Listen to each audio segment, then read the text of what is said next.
let's get this edit of Origian on. All right, let's do it. Number 22 well, here. maybe. I don't really know where we are. That's true. So this last thing that happened was she has to fix the communications array. She has to drop out of warp and leave her warp bubble. So interior spaceship. Emmeline powers down the warp drive and sets a timer for her repair. She runs to the airlock and unseals the door. She puts on her helmet and drags her tool bag to the outside hatch. She pushes the release and steps out into what seems like a fog bank. The ship is stopped in the middle of a rainbow nebula. She attaches a safety line from the ship and holds onto her canvas bag as she steps into the haze. She's surrounded by color as she moves around the outside of the ship searching for the problem. As she moves her hand in front of her, she can see what she took as fog. No, what she took. See that what she took as fog. This is one of your classics. As she moves her hand in front of her, she can see that what she took as fog is. It's like, no, that has to be. As she moves her hand in front of her. Like fog. Yes.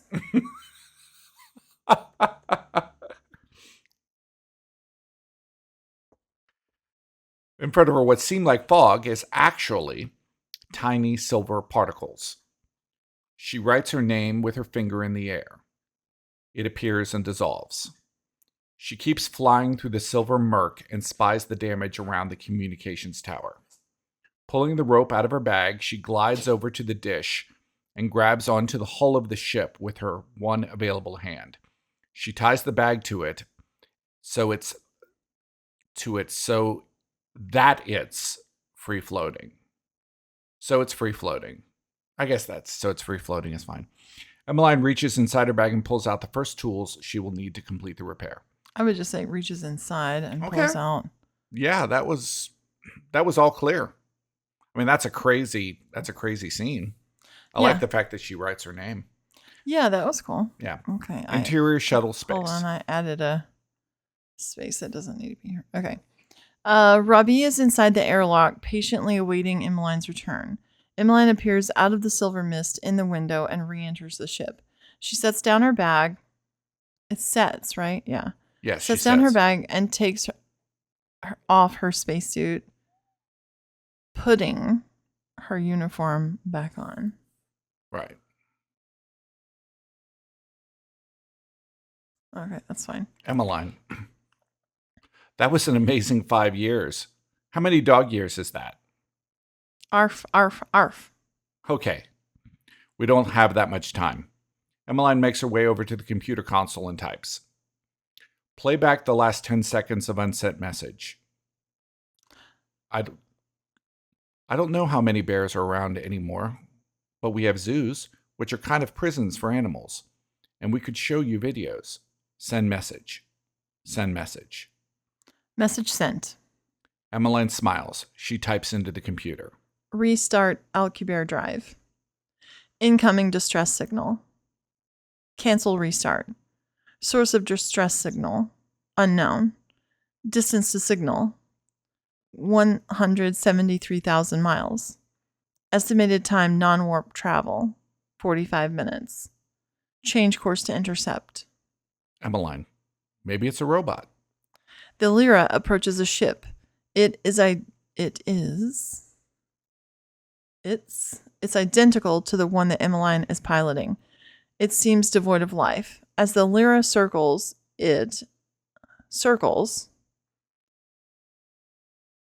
Okay, so I almost feel like this needs another scene heading. It does. Yeah. But also. Because we're at a different point in space and 45 minutes have passed. Yeah, but also like. It felt like there needed to be some kind of buffer scene there. There did, didn't there? Yeah. Yeah. I mean, honestly, like that happened really fast where she started the drive. Yeah. And then she got the message. And then And also, she didn't even question the fact that should she... That's also she said that was 5 years she just wasted. Right. Yeah, it's like she needs to say, well, we've already wasted 5 years. Yeah, she does. What's another 5 years? Yeah, she needs to be cognitive of what she's saying and what she's doing. And that just felt very much kind of like, let's get to the next point. Maybe I wrote that. I don't know. Well, I'm adding to this line first, which is the light blinks and goes solid when it has reestablished signal. Yeah. Okay. Emmeline makes her way over to the computer console. Okay. And honestly, I'm not going to do it now, but these need like computer and typing, kind of just parentheticals. Mm-hmm. Okay. Okay, yes. So maybe it's a robot, and then why don't we have Robbie basically communicate that 45 minutes is, what do we think, another 5 years? Yeah, probably another 5 years, yeah. So how would Robbie communicate? Just arf, arf, arf? I don't know. How does Robbie talk to her? Does he? No, he doesn't. He doesn't talk to her. Okay, so he would say arf, arf. Yeah. And then she could say... I know, but... It's... Yeah, I know, but someone's in trouble. It's another 4 or 5 years. But it could be what we're out here to do, what we're looking for. Mm-hmm. I can't not find out. Okay. And Robbie considers and then just goes arf. Oh, I think Robbie should just like beg or something. Okay. Or lay on his side like, I accept that. Okay. Okay. And then should there be some sort of like wheel or something that she's like turning or something like that? Maybe a joystick. Yeah, maybe a joystick. So yeah, have her like grab a joystick and like move it, Okay. So it feels like a specific action and we can see the ship turn. Okay. And then this needs another scene heading. Yeah. This would be just interior space shuttle space. Yeah. In space. No one is in space, yes. There to continually hear you in space, yes. Okay. It seems devoid of life. As the Lyra circles, a light from the ship illuminates its name on the hull, Cygnus. The Lyra couples with the Cygnus. Emmeline. Get down with the Cygnus. Thank you. I'm disturbed by that. Emmeline, Robbie, check database for Cygnus. Who's the pilot? Robbie projects an image in front of Emmeline. It's a picture of Matthew. The sound of the airlock interrupts them, and a figure walks onto the Lyra. Matthew is 20 years older and stands in front of the duo. Matthew, I can't believe you stopped. What happened? Why are you off course? I hit something. Nothing has worked right since. I have minimum thrust and navigation. I've tried to fix what I can, but I was never that great at repairs. It looks like the nanodiamond battery is damaged and that it's putting stress on other systems. Since I couldn't finish the mission, I aimed the Cygnus towards the next closest ship I could. I've been heading towards you for 3 years, but I never thought you'd hear me. Well, he aimed the Cygnus towards to intercept with the next closest ship I could. I've been heading towards you for 3 years, but I never thought you'd hear me? What does hear me? Hear his signal. Gotcha. Okay. Because she had to drop out of warp bubble. Right. To hear him. Right. Emmeline, if I hadn't stopped to fix my communications, there we go. I never would have. I never would. I never would. I wouldn't have. If I hadn't stopped to fix my communications, I wouldn't have, or I never would have. I wouldn't have. I would. No, that's too many. Well, I never would have. I think it's I never would have. I stopped to fix my communications, or I never would. Or I never would have heard. That's how I could hear. That's how I picked up the picked it up, picked you up. Yeah, that's how I picked you up. Right. And then she says at the end, you've grown.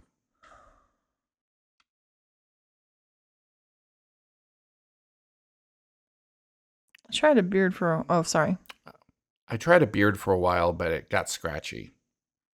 Matthew looks into the Lyra's garden area. He pulls a bean from above. Well, wait. Hang on. Have they been walking this whole time? If they have, we haven't seen it. Or does she need to say, I want to see the ship or something like that? Or what if he just starts wandering? Okay, that makes sense. Matthew looks into the Lyra's garden area. He pulls a bean from a vine. How's your garden? Yours is definitely better than mine. Matthew falls to his knees. Emmeline runs over to him. I'm all right. I think I'm just getting used to your atmosphere over mine. It smells so fresh. He looks at Emmeline. We need to get back on course. I'm losing yours. What about my signal? Wait, hold on. What about my signal? Is he following? Oh, what about his overarching signal? Right. I'm listening. I think we should change objectives and head towards my signal. Why? Before everything went wrong, I received a ping back. It was faint, but there is something out there. We should head towards mine. Is that it? That's where we should be going. My mission was a well-vetted possibility. I won't abort for a faint ping that could have been a number of things. Are you saying I don't know what I'm doing? If you want to be rescued, understand this is my ship. We will get back on my course. If you want to come and be a part of that, you can. You're more bossy now. I'm not a kid. I have a responsibility. Are you coming with me or not? This is wasting time. Yes. Welcome aboard the Lyra. We need to harvest anything on the Cygnus that might be of use. We're going to abandon the Cygnus? Without your warp drive functioning, it'll only slow us down. It's time. It's time to gut your ship. The two of them and Robbie cross quickly into the ship. Emmeline, I think he gives up. That's another scene heading. Yeah, I know, but I think he gives up a little too quick there. Mm-hmm. It's one thing, right? But like towing it also, would cause them not to be able to go into warp. So that's a really dumb idea. Right. We're going to abandon the Cygnus? Of course we are. But we could use it for spare parts. It could be a second sleeping quarters. We have to have double the food. Yes, yeah. There's double the opportunity if we have double the ships. Yeah, and she could be like, "That's stupid." Well, that's completely unproven. If you could travel in my warp bubble, is his warp drive down? Yes. His warp drive's down. His diamond drive. Yeah. Okay, your warp is down. Right. There's no scenario we've ever worked through that you could combine two ships into one bubble. Like, right. I would say that it just couldn't be done. And theoretically, it would make me half as fast, which means that we could go half as far. So, yeah. And the whole point is to get as far as we can possibly go. Right. So we're going to just abandon the sickness. So we need to write that in. Yes. Without your warp drive functioning. It will only slow us down. Okay. So without your warp drive functioning, it basically, what are we saying? That we're dragging it. Yeah, it's an anchor.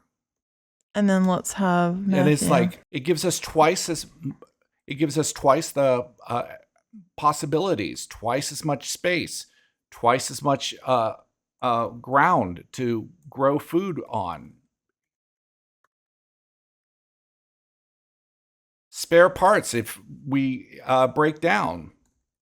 The most likely scenario is it would slow me down. Okay, and what? The point of the mission is to get as far as I can get. Okay, and then Matthews goes, I disagree. And then she's like, it's time to get your ship. Or I think you're wrong. Or I think you're underestimating. Okay, yeah. Okay, let's try that. That's better. Without your warp drive functioning, I'm dragging it. Wait, hold on. Let's go up to here. So we're going to just abandon the Cygnus? Without your warp drive functioning, I'm dragging it. It's an anchor. We have twice as much as everything. We have twice as much everything. We would have twice as much everything. Yes. We would have twice as much everything. We don't know if one shuttle can sustain 2 people. Let's go ahead and give food, spare parts, room, space, personal space. Right.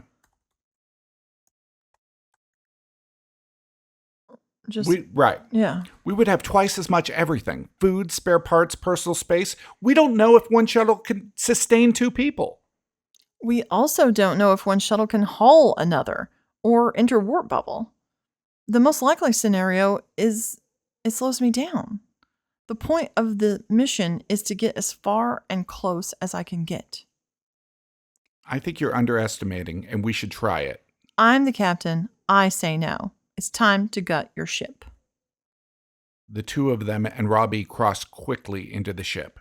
Emmeline let's make that another scene. Yes. This is good. This is some actual editing we're doing on this one.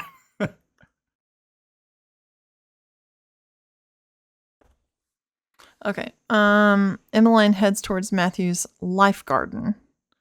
Matthew follows a bit behind. When she reaches the grove, she is shocked. Almost everything in it has shriveled and died. I told you. What have you been eating? This all happened in the last few months. I thought I was doing good for a while. Lately, I've been eating from the synth. Emmeline looks around in devastated horticulture and then heads to the back. These onions look like the roots may still be good. Look for anything that has any green. If we can't eat them, they could provide oxygen to offset the extra body. Dig it up and place it in the potting soil. You do that. I'll start transferring supplies from cargo. Food is most important. Get protein cartridges, culinary synth, and anything else you can think of. I'll start loading up. Matthew leaves. Emmeline continues to try and salvage as much of the garden as she can. Robbie stops digging in the dirt and trots over to Emmeline. Interface with the Cygnus and download its entire history post-launch. Robbie starts processing the project's... Robbie starts processing and projects a screen in front of Emmeline. Capacity, 7.8 yottabytes, insufficient memory storage.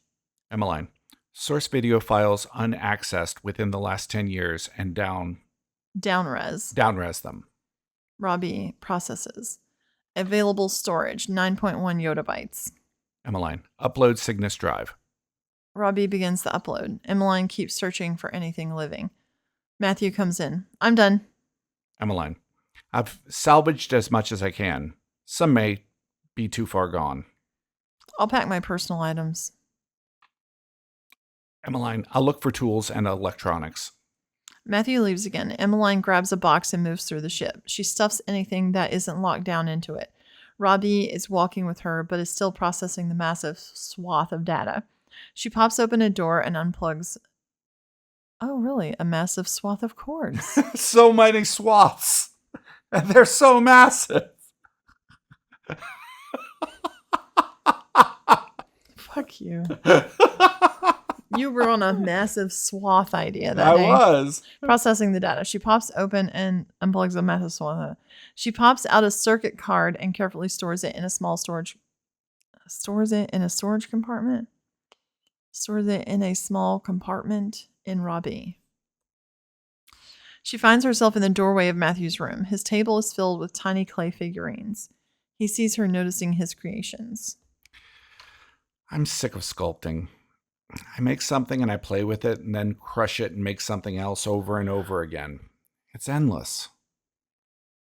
Emmeline picks up what looks like a dinosaur. I like this one. Matthew. That's a longisquama. It had 6 to 8 appendages along its back like primitive feathers. And that's a Jalapatosaurus. They were known as vampire dinosaurs.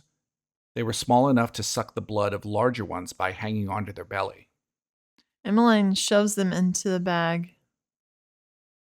Emmeline shoves them into the bag in one big swipe along with the personal family pictures. Interior Lyra space. They make their way quickly on board and tighten the hatch to the Cygnus.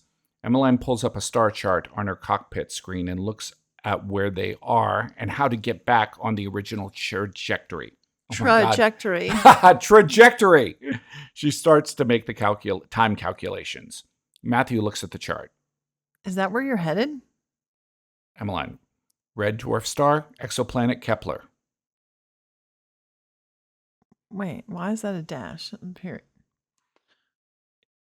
You do Matthew and I'll do Emmeline. Matthew. Yours was so close. I was 9,000 light years away. Do you think that means Solange liked you better? I don't know. Get ready to release on my mark. Like, fuck you, dude. Have your existential crisis some other time, okay? That's funny. I don't know. Like, stop being a bitch. Now I got this fucking bitch on my ship. Yeah. Matthew goes to the airlock and hovers above the release button. Emmeline types. Release. They both watch the Cygnus float out of view. Emmeline types into her keyboard. Re-engage Alcubierre drive / original course. The Lyra accelerates out of sight with a flash. Matthew, will we be going by any collapsing stars? I don't see any on the chart, but that doesn't mean they aren't there. Matthew, I have a theory. About 5 years ago, I stopped the ship. I know, I'm not supposed to. I had to stop too.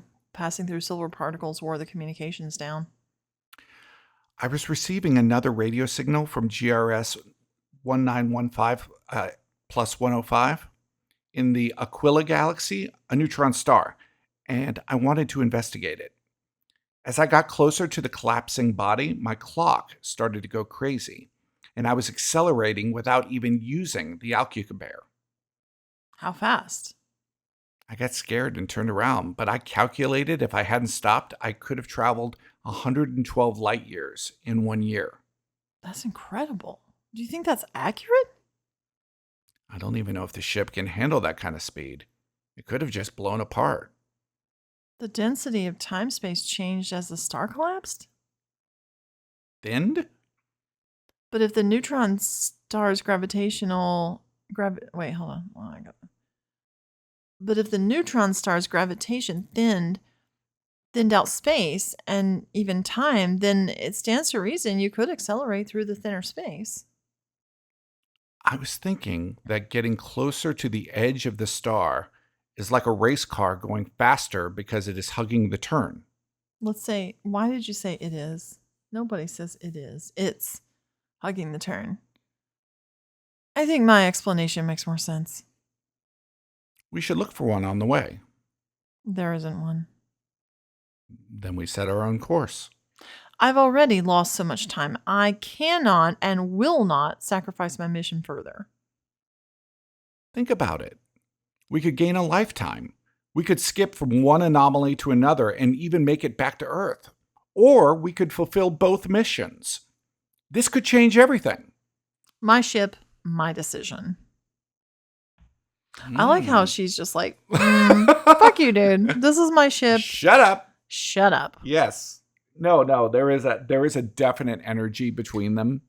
Yeah. That is kind of well, it's like nobody's gonna step on my ship. Well, she's been alone most of her life. This feels like an intruder to her. Yeah, I mean, she doesn't know this guy anymore. Right. And there is a conflict because they both have separate agendas. Yeah. Yeah. Yeah. Well, we don't know what those are yet. No, that's really cool. Okay, let's I just like her as she's grown up, Mm-hmm. I really like her. Mm-hmm. She's more like you now. Okay.